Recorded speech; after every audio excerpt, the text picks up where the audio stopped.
अपने टॉपिक चल रहा था सहायक पहिया सब्सिडायरी बुक्स, और सहायक पहियों के बारे में मैंने बता दिया था। अलग अलग लेन देनों को हम अलग अलग पहियों में दिखाते हैं। सभी सहायक पहियों के बारे में मैंने बता दिया था। लगभग आपके परचेज बुक है, सेल्स बुक है, परचेज रिटर्न बुक है, सेल्स रिटर्न बुक है, उसमें हम कौन से लेन देनों का लेखा करते हैं और किस प्रकार से करते हैं, ठीक है। और जर्नल प्रॉपर के बारे में बताया था, जिन लेन देनों का लेखा बाकी सहायक पहियों में नहीं करते हैं उनका लेखा हम जर्नल प्रॉपर में करते हैं। अब ये आपके क्वेश्चन में बता रहा हूँ, ये क्वेश्चन एक ऐसा है कि जिसमें सभी ट्रांजैक्शन है।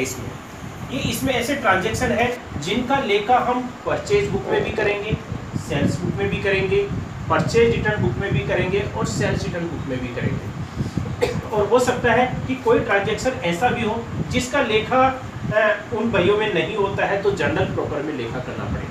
तो ये ट्रांजैक्शन को देख करके आपको डिसाइड करना, तो मैं आपको बता रहा हूँ कि कौन से जो ट्रांजैक्शन है कहाँ पर उसको दिखाना है, कैसे दिखाना है, इसके बारे में मैंने आपको बता दिया था। तो देखो, इसमें सबसे पहले जून 2, अनिल से 15% व्यापारिक पट्टे पर माल खरीदा। देखो, इसमें माल खरीदा है यानी कि उधार माल खरीदा है, और उधार माल खरीदा जाता है उसका लेखा हम किस में करते हैं, परचेज बुक में। तो सबसे पहले तो अब ये ट्रांजैक्शन वो छांट लो जिनका लेखा हम परचेज बुक में करने वाले हैं। तो जून 2 आपके इसका लेखा हम किस में करेंगे, परचेज बुक में, ठीक है।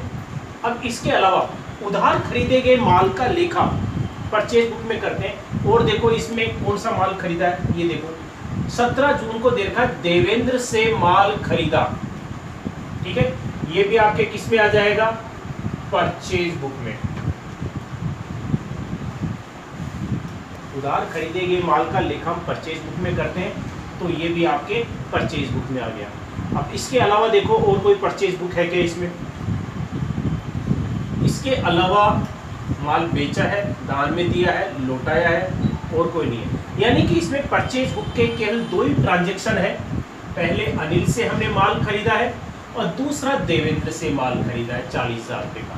इन 2 का लेखा हम परचेज बुक में करेंगे। अच्छा, परचेज बुक का फॉर्मेट है वो मैंने आपको बता दिया था। उसका फॉर्मेट वही आपके पहला कॉलम आपके डेट का, ठीक है, जैसे मैंने आपको बताया था पहले डेट का, और सेल्स बुक का फॉर्मेट एक ही था। पहला कॉलम आपके डेट का बनता है, इसके बाद में आपके क्या बनता है, पर्टिकुलर, इसके बाद में क्या आता है, इनवॉइस नंबर, ठीक है। और इसके बाद में आपके एलएफ, डिटेल्स अमाउंट,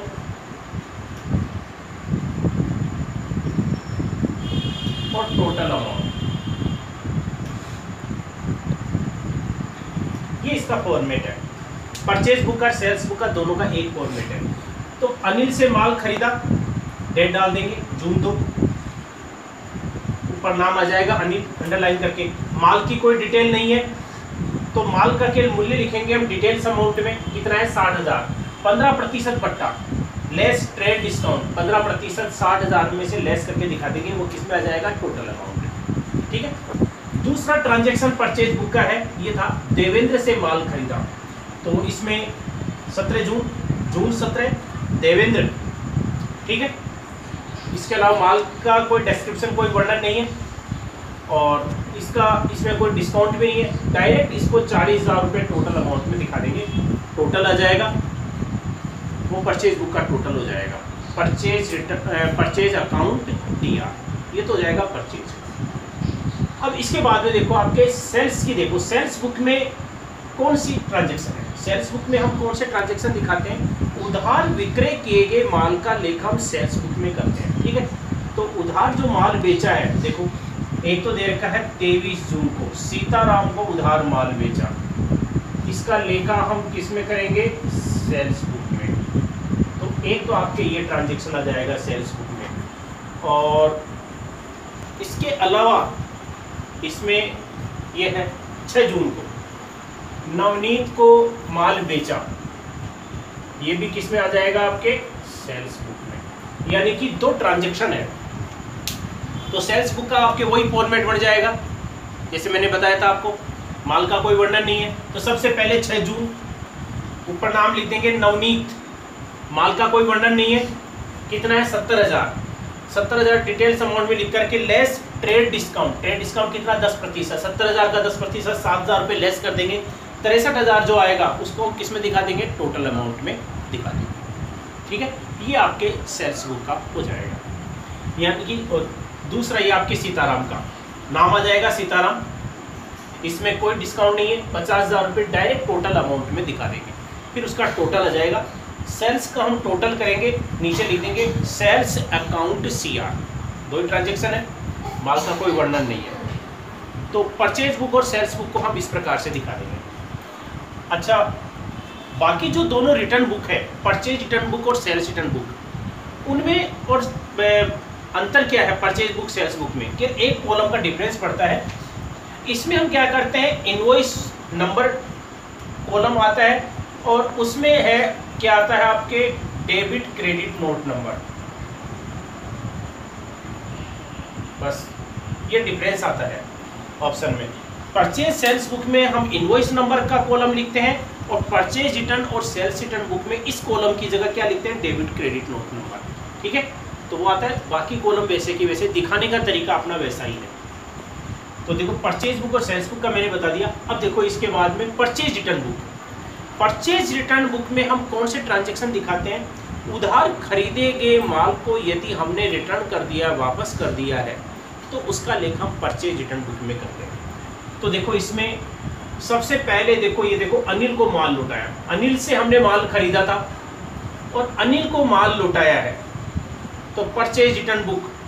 ठीक है, परचेज रिटर्न बुक का फॉर्मेट बना लेंगे, इनवॉइस नंबर की जगह आपके ये कॉलम आ जाएगा डेबिट क्रेडिट नोट नंबर, नाम यहाँ पर क्या आ जाएगा, अनिल, अनिल का आ जाएगा, क्या लिख देंगे, गुड्स रिटर्न, बस इतना लिख दो, कितना 5,000 रुपये। लेकिन इसमें डिस्काउंट है, क्योंकि अनिल से हमने जो माल खरीदा था उसमें 15% डिस्काउंट था, जो अब माल लौटाएंगे तो उसमें भी 15% डिस्काउंट कम करना पड़ेगा, क्योंकि अब खरीदने पर हमने बट्टा प्राप्त किया है, माल जब वापस करेंगे तो उसमें भी बट्टे की राशि कम करनी पड़ेगी, तो उतना ही 15% बट्टा, 5,000 का 15% बट्टा है, कम करके दिखा देंगे। एक तो परचेज रिटर्न बुक का ये है। इसके बाद में देखो फिर है देवेंद्र को माल लौटाया, इसमें हमने देवेंद्र से माल खरीदा था और इसको माल लौटाया, तो ये भी आपके परचेज रिटर्न बुक में, उधार खरीदा हुआ माल हम वापस कर रहे हैं, तो इसमें वही नाम आ जाएगा आपके देवेंद्र, 3,000 रुपये। इसमें देवेंद्र का देखो डिस्काउंट है क्या, कोई डिस्काउंट नहीं है, इसका 3,000 रुपये डायरेक्ट टोटल अमाउंट में दिखा देंगे, टोटल आ जाएगा। परचेज रिटर्न का टोटल करेंगे तो नीचे क्या लिखेंगे, परचेज रिटर्न अकाउंट CR। ठीक है, टोटल आ जाएगा। ये हो गई आपके परचेज रिटर्न बुक। को माल लौटाया, इसका लेखा हम किस में कर रहे हैं, परचेज रिटर्न में, ये परचेज रिटर्न में। और दूसरा देवेंद्र को माल लौटाया, ये भी आपके परचेज रिटर्न में। ठीक है, तो आपके देखो purchase book, sales book, sales book में केवल एक ही ट्रांजैक्शन था और परचेज रिटर्न बुक में दो ट्रांजैक्शन है। परचेज रिटर्न में एक तो अनिल को माल लौटाया है, दूसरा देवेंद्र को माल लौटाया, ये दोनों परचेज रिटर्न में। अब इसके बाद में आता है आपके sales return. Sales return book में कौन से ट्रांजैक्शन दिखाते हैं, उधार माल जो ग्राहकों को बेचा जाता है, यदि ग्राहकों के द्वारा बेचा गया माल वापस कर दिया जाता है, रिटर्न कर दिया जाता है, तो उसका लेखा हम सेल्स रिटर्न बुक में करते हैं। तो सेल्स रिटर्न का देखो कि हमने एक ही व्यक्ति को हमने उधार माल बेचा है, सीताराम को उधार माल बेचा है, और सीताराम को उधार माल बेचा है और सीताराम ने माल लौटाया है, उधार बेचा गया माल वापस लौटाया है, तो इसका लेखा हम किस में करेंगे, सेल्स रिटर्न बुक में करेंगे। इसका लेखा हम सेल्स रिटर्न बुक में कर लेंगे। अब देखो इसमें, और इसके अलावा हाँ, ये सेल्स बुक में एक और था नवनीत का, नवनीत को जो बेचा था, नवनीत ने माल लौटाया है, ये भी किस में आ जाएगा, सेल्स रिटर्न बुक में।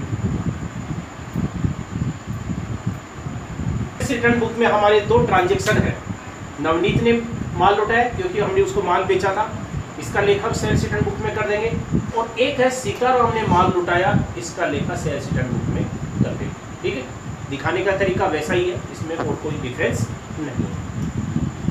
तो इस प्रकार से आपके चारों जो सहायक बहियां ये आपके हो गई है। मुख्य रूप से जो 4 बहियां आती है, purchase book, sales book, purchase return book और सेल्स रिटर्न बुक। अब देखो इसमें बाकी जो ट्रांजेक्शन बचे हैं वो कौन कौन से बचे।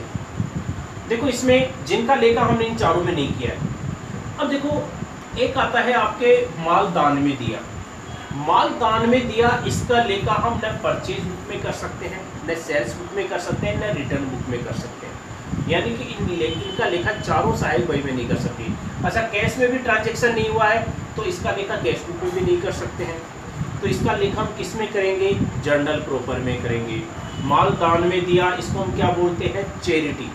दान में दिया चैरिटी है, और माल दान में दिया है तो हम इसकी एंट्री है वो क्या करते हैं, मैंने बताया था, चैरिटी अकाउंट दिया टू परचेज,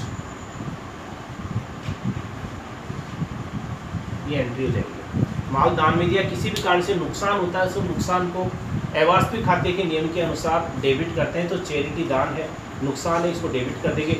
और माल हमारे पास से जा रहा है, बेचा नहीं है लेकिन माल हमारा कम हो गया है तो परचेज को ही क्रेडिट करते हैं। किसी भी कारण से माल हमारा कम हो जाता है, माल का नुकसान हो जाता है, माल दान में दे देते हैं तो परचेज को क्रेडिट करते हैं, तो परचेज क्रेडिट हो जाएगा। तो माल दान में दिया 2000 रुपये से, ये एंट्री जाएगी चैरिटी अकाउंट दिया टू परचेज। ठीक है, में दिया, इसका लेखा हम है वो किसमें कर रहे हैं? जर्नल प्रॉपर में। ये जर्नल प्रॉपर में हो गया। ये आपको सबके इनके खाते बना करके करना है, तो इनकी सबकी एक साथ प्रैक्टिस हो जाएगी, सारी साइड बहियां बना रहे हैं। अब देखो इसमें एक लास्ट में एक एंट्री रही है, 5000 रुपये का माल अग्नि से नष्ट हो गया और बीमा कंपनी ने 4500 रुपये का दावा स्वीकार किया। देखो ये ट्रांजैक्शन भी एक ऐसा है जिसका लेखा हम परचेज बुक में, सेल्स बुक में या दोनों रिटर्न बुक में नहीं कर सकते, कैश बुक में भी नहीं कर सकते, इसलिए इसका लेखा भी हम किस में करेंगे? जर्नल प्रॉपर में। यानी कि ये एंट्री है वो जर्नल प्रॉपर में करेंगे, तो इसको जर्नल प्रॉपर में दिखा देंगे। एंट्री क्या होती है मैंने बता दिया था, किसी भी कारण से नुकसान होता है तो उस नुकसान को डेबिट करते हैं। नुकसान किसके कारण हुआ है? आग से। एंट्री क्या करेंगे? लॉस बाय फायर अकाउंट दिया टू परचेज। माल का नुकसान होता है तो परचेज को हम क्रेडिट करते हैं। बीमा कंपनी दावा स्वीकार करे या नहीं करे, परचेज में हमेशा पूरा पैसा लिखा जाता है। तो नुकसान कितने का हुआ है? 5000 रुपये का।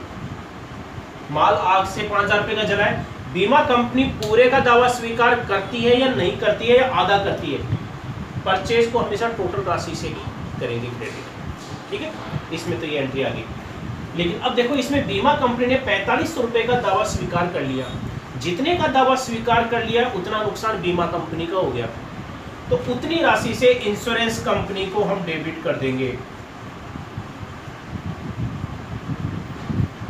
कितनी राशि से? 4500 रुपये से। तो अब हमारा जो नुकसान है वो कितने का माना जाएगा? 500 रुपये का, तो हम डेबिट करेंगे 500 रुपये से। हम इसकी जगह लॉस बाय फायर की जगह हम P&L भी लिख सकते हैं, प्रॉफिट एंड लॉस। तो इसमें P&L profit and loss account भी लिख सकते हैं या लॉस बाय फायर भी, क्योंकि लॉस है। ठीक है, ये एंट्री आपकी हो जाएगी। ठीक है, तो ये मैंने आपको 10 ट्रांजैक्शन जो बताए थे, इनमें सारी सहायक बहियां हैं वो मैंने आपको बता दी है। तो इनको आप एक बार फिर से देख करके तय कर लेना कि कौन सी सहायक बही अपने को बता दी। वैसे मैंने बता दिया है, तो अपना सहायक बहियों वाला जो टॉपिक है ये आपके कंप्लीट हो गया है। और ये जो मैंने एक बार क्वेश्चन बताया इसको आप एक बार फिर से सोल्व कर लेंगे।